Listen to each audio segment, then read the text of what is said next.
Vinod, in the previous session, we got an overview of how the two important forms of FPO, that is, cooperative and producer company, evolved in India.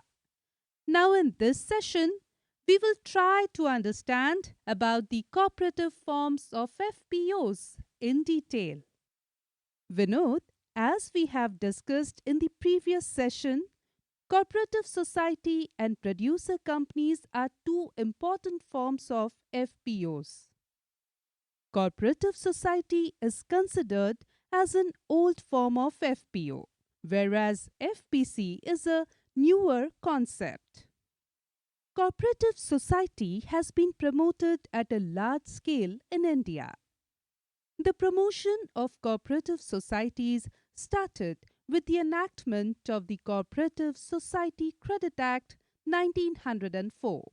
As the Act suggests, the cooperatives were meant for extending credit to farmers. Later on, a new act was introduced in 1912, which allowed cooperatives to provide services other than credit to their members. Also, this act provided scope for federation of cooperatives.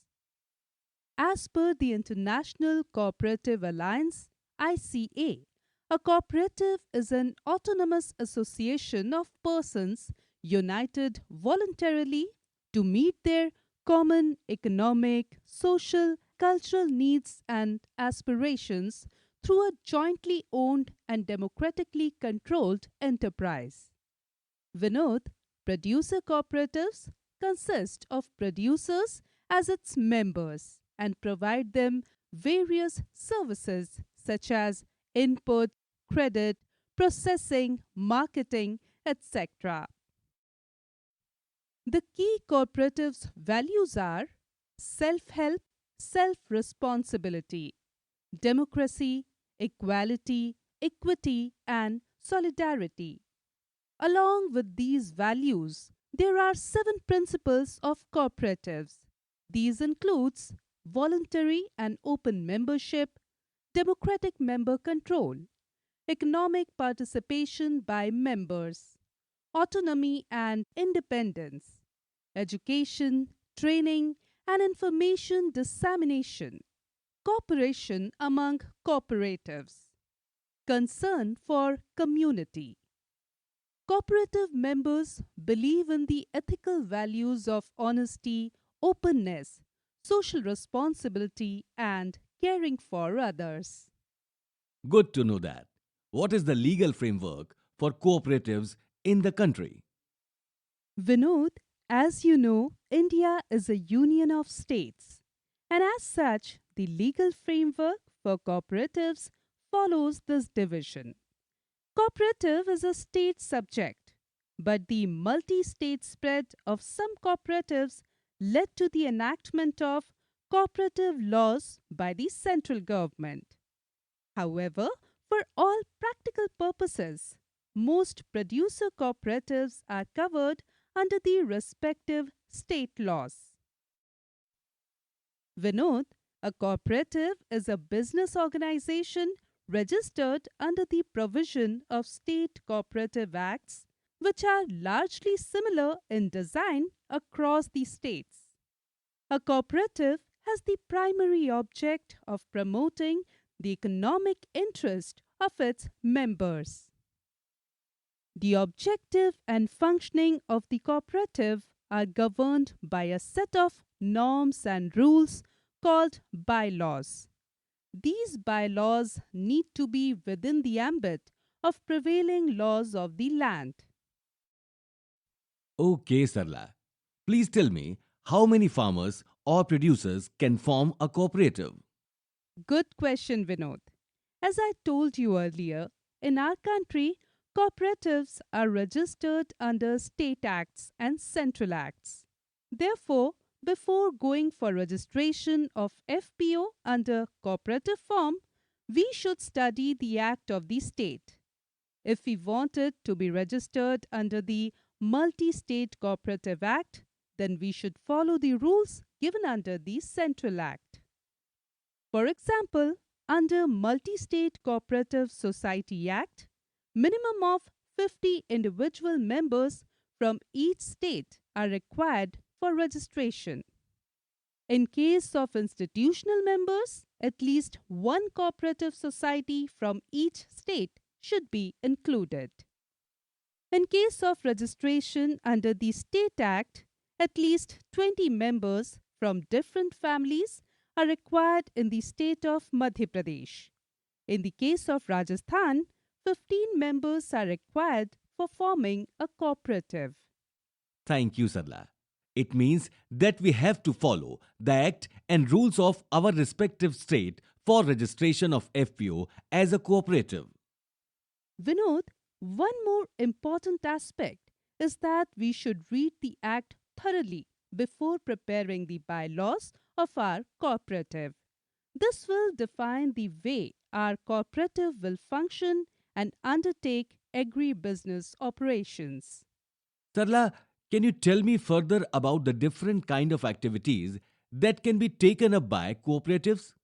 Good question, Vinod. Cooperatives can engage in multiple agri-business and allied activities which can range from production, harvesting, procurement, grading, pooling, handling, marketing, export of produce of the members, import of goods or services for the benefit of members, processing the produce of members, manufacture, sale, or supply of machinery, consumables, etc. to members, providing education and other welfare activities for members, revitalization of land and water resources, their use, conservation, extension activities, credit, insurance, etc.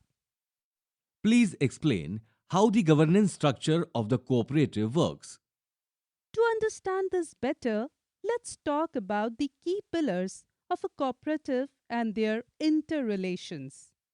The three main pillars are primary members or producers who collectively form the general body, board of directors or management committee elected or appointed by the general body, chief executive officer or manager who is appointed by the board and is responsible for discharging all functions and tasks of the cooperative on day-to-day basis.